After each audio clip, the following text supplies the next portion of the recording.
Hello everyone and welcome back to my channel. My name's Caitlin from Florals.com and today I have a fun mixed media technique to share with you. If you only watch my scrapbooking videos, you will not have seen this technique yet, but if you also watch my card making videos, you will have. I decided to try out this Crayola marker thing. Essentially I'm just going to scribble the markers on my nonstick craft mat and then spray them with water and then dip my paper in it. This is a common theme for watercoloring now. I'm going to interrupt this for a picture of my cat, or a video of my cat rather, who stole my seat, so I had to stand for a majority of this video. So that's why you're seeing such a shadow. But anyway, this technique is used mainly because Crayola markers are water soluble, so essentially a watercolor medium, in case you don't know what that means exactly, but you can see what I'm doing here. I just scribbled down blues, purples, and pinks. Just one pink, I think, and then you can do this with numerous pieces of paper and you'll get lots of different results. So I usually have some scraps nearby that I can do it with. So I got this sort of, I consider it like a gemstone pattern. I saw that, I think it was Christina, just did this beautiful gemstone paper layout, but I haven't had a chance to watch it yet, and that kind of inspired me to do this sort of layout, because I know the Crayola marker thing isn't huge in the scrapbooking world, but they're so inexpensive. You can just get a single pack for like $1 during back to school time, which is here. So they're on sale now. Go grab a pack of markers if you don't have them. And this is the beautiful result. I did not gesso this paper. This is considered heavyweight cardstock from Joann's. It has a canvas texture, which I know a lot of people don't like, but that's the kind that I'm using. The paper didn't warp that badly, just around the edges a little bit. I'm looking at it now while I'm doing this voiceover, and there's still not a lot of warping. I will say that you cannot use liquid glue for this technique. I used a little bit on my doily, and where it touched the doily and the background paper, it sopped up the color, and now my doily is a little bit blue. But that doesn't bother me. I mainly use tape runner adhesive anyway. So originally I wanted to do more of my graduation pictures. In case you guys didn't know, I just did a layout for Wild Whisper celebrating my graduation. I got to walk in the spring but then finish up over this summer. And now I'm officially done as this video is going up. So that's exciting news. But instead I decided to do this Easter themed layout because the way the colors came out, I was like, okay, you know what, I'll look for different photos because one, I like doing a lot of multi-photo layouts right now. Like, it's just so much more fun for me.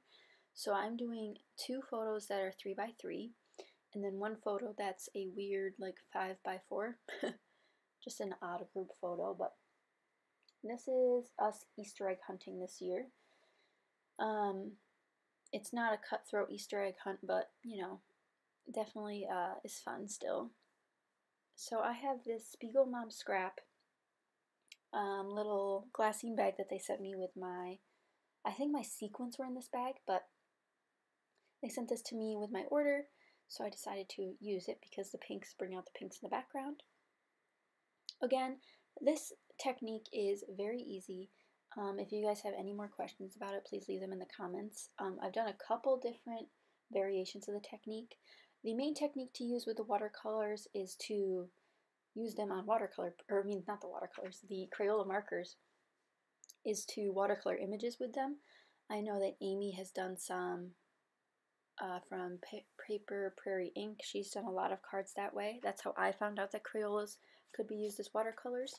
And then I found all my Crayolas and I was like, okay, well this needs to be out to the public more. So I decided to do a whole layout featuring them. So I've pulled out a couple more embellishments. I have a die cut that says love from Simple Stories, I believe the Carpe Diem collection. I have a little watercolored gift tag sort of thing from Target. That was last year's summer collection they had. And now I'm using the Pebbles Garden Party cut apart 6x6 sheet and cutting out a little butterfly, and I'll be using a 1-inch punch to do that. Or maybe I'm not doing the butterfly. No, I definitely have the butterfly on here. So I used the butterfly. I thought I was going to use more elements, but since they're so small, I didn't use them that much. So this is an odd layout for me. I don't usually I do multi-photo layouts a lot. I just usually don't film them, which is a little bit different than most people, I think. But if you guys like multi-photo layouts, I love doing them. I just get so in depth with them sometimes that the video's way too, if I did film them, it'd be way too much footage to go through because I take breaks and stuff. But this one just kind of, I needed to film a video and I wanted to do this technique, and this one just sort of happened that way. So I'm looking through all of my embellishments because I feel like it's lacking something. So I decided to start matting my photos. I only matte the largest one, and I use the butterfly paper because I just cut out the butterfly. It'll be perfect. Plus it's Easter themed and I don't have Easter paper, so this is the closest thing. And then the butterflies all have the pinks, blues, and greens that I use on a layout, so I thought that was perfect to use on here. So as you guys probably can tell if you watch my videos a lot, I don't use a lot of 12 by 12 papers. I prefer using 6 by 6 papers and then other things. But I mean, I have a ton of 12 by 12 paper. I really should start using it. So hopefully I'll get to scrapbook a lot more now that school's over. But we'll find out soon enough. So now I'm going to start gluing things down. I'm making sure this is dry. It's not really, but I'm still going to glue everything down. And I found that I could use the other piece of butterfly paper underneath the doily, and that would give a little bit of a matte behind my other two photos without actually matting them. Right now I'm looking through my flare because I just opened a package that I received a while ago. I haven't had a lot of time in my craft room, and I received this package a while ago. And I just opened it up and put everything away from it, and it was from the April Lily store, and she sent me some flares inside the package as well, so I just remembered opening those, and I decided to take one of the hearts out and hopefully use it. They're little watercolor hearts, so I thought it was perfect for this layout. So now that I'm gluing everything down, you'll see me use the liquid adhesive on the doily, or the camera cut off and you won't see me use liquid adhesive on the doily, but that's okay. My camera tends to stop when it gets overheated, and since I use a DSLR, it gets overheated very easily. Oh wait, maybe I haven't glued it down. I did glue it down. Anyway, I used a little bit of liquid adhesive on the doily, and looking at the layout now, it's not a ton of blue that seeps through, but it's definitely blue. So definitely do not use liquid adhesive or any other liquidy items on this. I feel like if you did use splatters, they would mix with the background colors, so be careful of that as well. You could just do splatters of using the Crayola markers as well, just scribbling some marker down and getting it really wet as if it was a watercolor, and then picking it up with a brush and flicking it on.